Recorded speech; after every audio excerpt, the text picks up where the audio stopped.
Halo semuanya, kembali lagi bersama dengan saya Pendeta Muda Yohanes Sinaga dalam acara Inspirasi Harian. Apakah Anda tahu bahwa generasi milenial merupakan generasi yang takut untuk tua? Kalau kita melihat dalam penjualan produk-produk kosmetik anti-aging, itu sangat populer di kalangan orang muda. Semua dari kita seakan-akan ingin berusaha untuk tetap awet muda, ataupun memiliki semangat-semangat muda yang tidak juga luntur. Mengapa demikian? Karena sebenarnya kita melihat masa muda sebagai satu-satunya masa di mana kita bisa menjadi diri kita. Maka biarpun usia kita menjadi tua, tetapi kita akan terus berusaha untuk mengikuti style yang ada. Kenapa? Karena kita tidak mau untuk terlihat menjadi tua. Tetapi sebenarnya tidak peduli apapun yang akan Anda lakukan. Tidak peduli seberapa banyak kosmetik yang Anda beli, tidak peduli seberapa banyak operasi wajah ataupun juga operasi plastik yang Anda ambil. Pada akhirnya semua orang akan menjadi tua. Kalau begitu, apa yang menjadi ketakutan kita ketika kita menjadi tua? Ketakutan kita untuk menjadi tua sebenarnya adalah ketakutan yang sama seperti yang dirasakan oleh Raja Daud. Setelah semuanya luntur perlahan-lahan, masa tua Daud adalah masa-masa yang menyedihkan.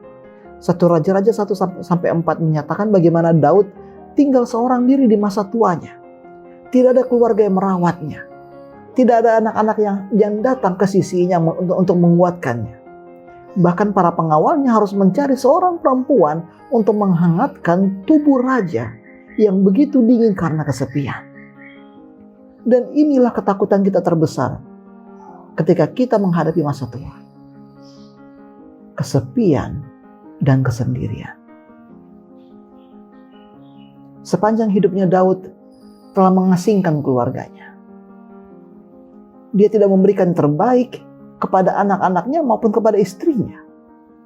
Dan ketika masa tua tiba dalam kehidupannya, ia harus menghadapi semuanya seorang diri. Mazmur 71 yang merupakan doa dari Daud berkata, "Juga sampai masa tuaku dan putih rambutku, ya Allah, janganlah meninggalkan aku." Inilah doa Daud. Ia tahu bahwa masa tua adalah saat-saat di mana ia merasa sendirian. Oleh karena itu, ia meletakkan harapan dan perlindungannya pada Tuhan. Orang-orang muda, saya mau ingatkan kepada kita semua bahwa cara kita hidup semasa kita muda menentukan masa tua kita.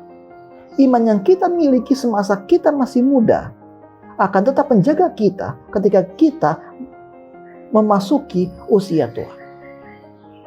Pola makan kita selama 40 tahun pertama dalam kehidupan kita menentukan pola hidup kita dalam 40 tahun terakhir kehidupan kita. Jika kita tidak menghargai tubuh kita, jika kita tidak menghargai keluarga kita, jika kita tidak menghargai iman kita, maka kesepian dan kesendirian akan menunggu kita di akhir hayat kehidupan kita.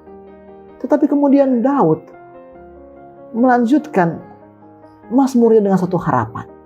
Daud berkata, "Biarkanlah aku memberitakan kuasa-Mu kepada angkatan ini, keperkasaanmu kepada semua orang-orang yang akan datang." Ia tahu bahwa masa tua itu adalah masa-masa yang penuh kesepian, tetapi ia berdoa agar Tuhan menggunakan masa tuanya sebagai alat untuk menjadi saksi. Dan inilah yang Daud lakukan.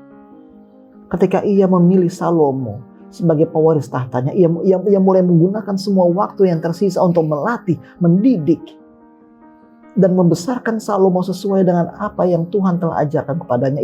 Ia mengajarkan Salomo untuk mengetahui keseimbangan antara tahta dan juga padang gurun. Ia menuntun Salomo untuk membuat Tuhan sebagai prioritas utama dalam kehidupannya, dan hal yang sama juga bisa kita miliki. Kita, teman-temanku, tidak perlu takut akan masa tua. Mengapa? Karena kita tahu bahwa di masa tualah kita akan mengenal Tuhan sebagai esensi, sebagai sahabat yang sejati.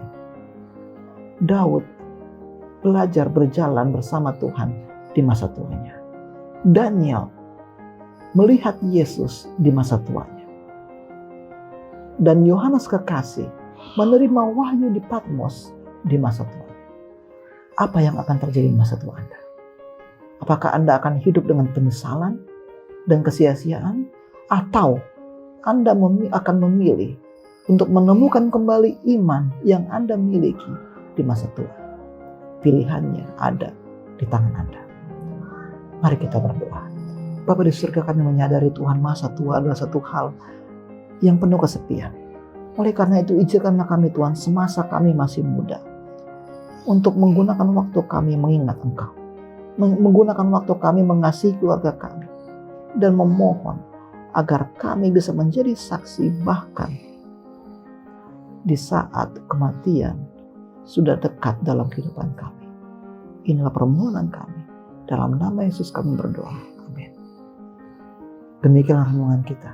Semoga Tuhan memberkati.